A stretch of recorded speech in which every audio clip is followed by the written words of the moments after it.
Okay, so are you ready to like dive deep into some AI stuff today? You Yeah. sent over a bunch of sources that I was looking at earlier, articles, forum discussions, and like it seems like AI is sparking some seriously big conversations these days. Yeah, what's interesting to me is how it's prompting discussions that go way beyond the tech itself. Right. It's about like our values, our future. You know what I mean? Mhm. It's like it's touching every aspect of our lives at this point. Yeah, and one thing that really jumped out at me from what you sent was this comparison of AI's energy consumption to something like Bitcoin mining. Uh-huh. That seems like a big deal. It is a big deal. Yeah. Training these massive AI models like GPT-3, which Yeah. is this powerful language processing model, requires a ton of energy. Yeah. We're talking data centers running around the clock, which of Mhm. course leads to a really big energy footprint.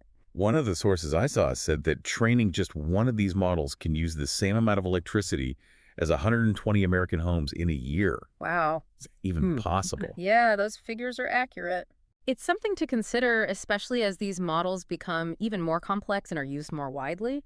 Right. But it's important to remember that AI can also be a really powerful tool for optimizing energy use. So AI could be part of the solution to the energy problem and not just contribute to it. Exactly. That's it. Imagine buildings that can adjust their temperature based on if anyone's in their, occupancy, or like smart grids that can distribute energy more efficiently. Right. These are just like a couple examples of how AI can help us actually reduce energy consumption.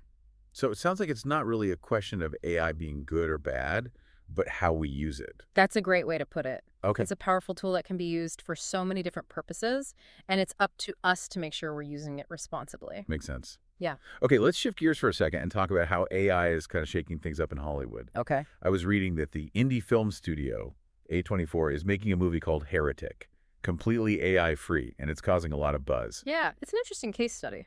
There's this fear that AI is going to like replace human artists Right.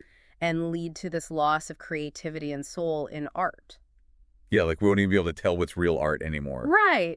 Right. And so this movie seems to be a direct response to that concern. Yeah, some people are really worried about that, like that everything's going to be generated by algorithms. Right, and that's one side of the argument, but the other side is that AI tools can also make filmmaking more accessible, Right. especially for smaller studios, giving them the ability to create really incredible visual effects without spending a ton of money. Hmm. It could actually like democratize filmmaking in a way we haven't really seen before. So it's not necessarily like AI replacing artists, but maybe changing the way they work. Exactly. It could be a tool that artists use to enhance their own creativity, to kind of push the boundaries of what's possible. Yeah. But then this also brings up another question. Like, if an AI generates a piece of art, who owns the copyright to that? Is it the programmer? Is it the person using the AI? Or even the AI itself? Whoa, that's a big question, right? Yeah. It seems like AI is making us rethink a lot of our traditional ideas about art and ownership. It really is, and this is just the tip of the iceberg. We Yeah. haven't even talked about how AI is starting to play a role in this upcoming election. Oh, right. It's everywhere. It is everywhere. Yeah. And in fact, the sources that you sent said that AI is a key issue in the debates. It is. There are two main viewpoints that are emerging. Right. One candidate wants minimal government involvement in AI, Uh-huh. believing that the market will basically self-regulate, Okay. and the other candidate is arguing for strong regulation Right. to protect jobs and prevent potential like manipulation and stuff. So it's almost like two different visions of the future. It is, in a way. Yeah. One vision embraces this rapid development and innovation, Yeah. and then the other one emphasizes caution and control. Right. And speaking of control, I was really surprised by one of the candidates suggesting an AI ethics board Right. to oversee how this technology is used. That seems pretty unprecedented.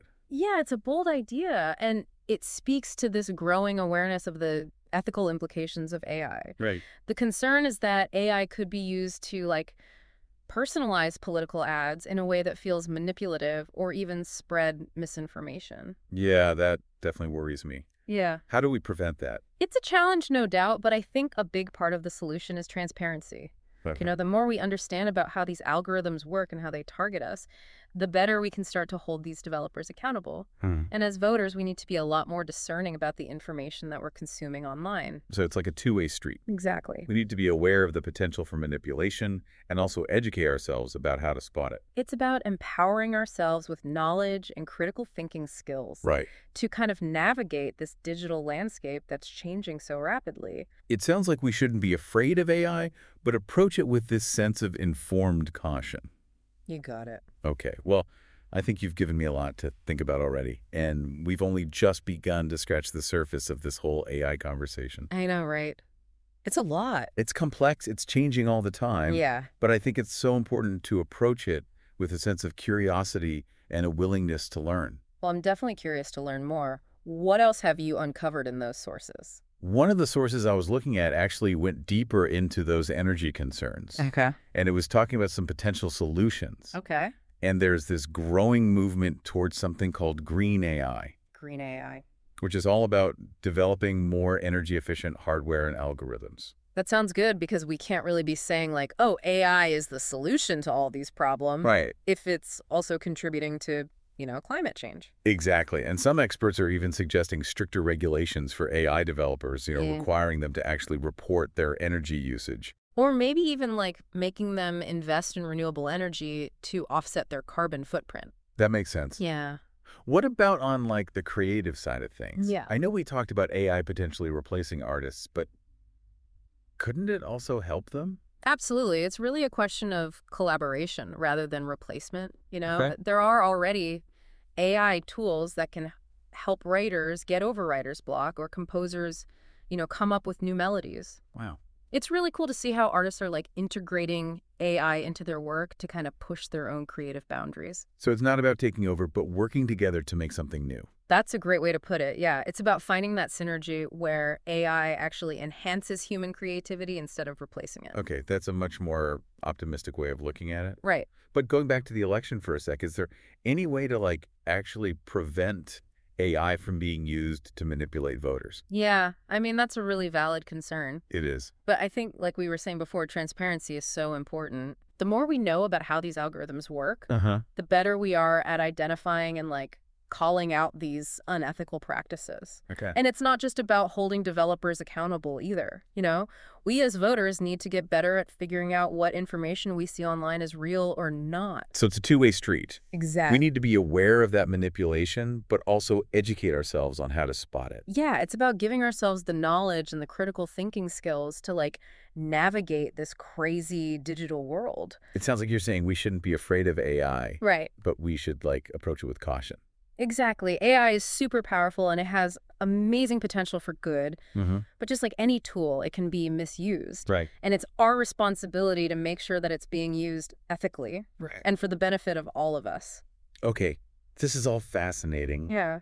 but I'm a little overwhelmed, to be honest. Yeah. It seems like it's changing so fast, it's hard to keep up. I totally get it. It's a lot to take in. But here's the thing. AI is a reflection of us. It's something we created, Uh-huh. which means we have the power to shape how it develops. So you're saying it's not some scary future where robots are in charge? No, not at all. Okay. The future of AI is being decided right now, and it's not just up to scientists and engineers, it's up to all of us Wow. to talk about it, to ask questions, to demand that it's developed ethically. That makes you feel better. Like I can do something. Yeah, your voice matters. What can I do to make sure AI is used for good? It starts with being curious and staying informed. Keep listening to podcasts like this one. Okay. Read articles. Don't be afraid to ask questions. The more we know about AI, the better we can shape its future. I like that. The future of AI isn't set in stone. It's a journey we're all on together. I like that a journey we're all on together. It makes it feel less scary. Right. What else did you find in those sources about this journey? So where do we even go from here? Like, what's the next step on this AI journey? That's the million-dollar question, right? And honestly, I think the answer is collaboration. We need developers, policymakers, artists, ethicists, everyday people, like everyone working together to figure out this technology. It's almost like a global brainstorming session for the future of AI, I love that. right? Yeah, exactly, because the possibilities are huge. Right. Like imagine AI helping us solve climate change or coming up with new medical treatments, or even personalizing education. Yeah, it's pretty exciting, It's mind-blowing. but also kind of intimidating, you know? Like, Yeah. we're on the edge of something incredible, Right. but we don't know what it is. There's always going to be some fear of the unknown, especially with something as powerful as AI is. Right. But I'm optimistic. I think that if we approach AI with this sense of shared responsibility, Mm-hmm. with a focus on like what's good for humanity, Yeah. we can create a future where AI is actually empowering us. I'm feeling a little more optimistic now. Good. Before we go, any final thoughts for listeners, something for them to think about as they continue on this AI journey with us? Here's something I was thinking about. If AI can learn and adapt, what does that mean for us? Like, what's our responsibility to learn and adapt along with it? It's like we're both changing together and we're just getting started. Wow. I think we've given our listeners a lot to think about today. It's been a pretty awesome deep dive into AI. It has. From energy to creativity to politics, it really seems like AI is impacting every part of our lives. It really is. And I think the biggest takeaway is that the future of AI isn't set in stone. It's something we're all creating together. That's a good point. So stay curious, stay informed, and most importantly, stay engaged. Your voice matters in shaping the future of AI. Couldn't have said it better myself.